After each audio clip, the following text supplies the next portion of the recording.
А вот вам, друзья, еще маленький лайфхак. Вот когда у вас дверь холодильника не держится, вот так, да? Ну, она открывается, да, сама, не держится ни хрена.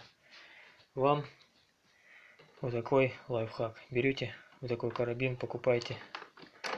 Хлоп, раз, и все ништяк. Ставьте молоко в холодильник, оставляйте свои комментарии при себе и подписывайтесь только под тем, с чем ознакомлены.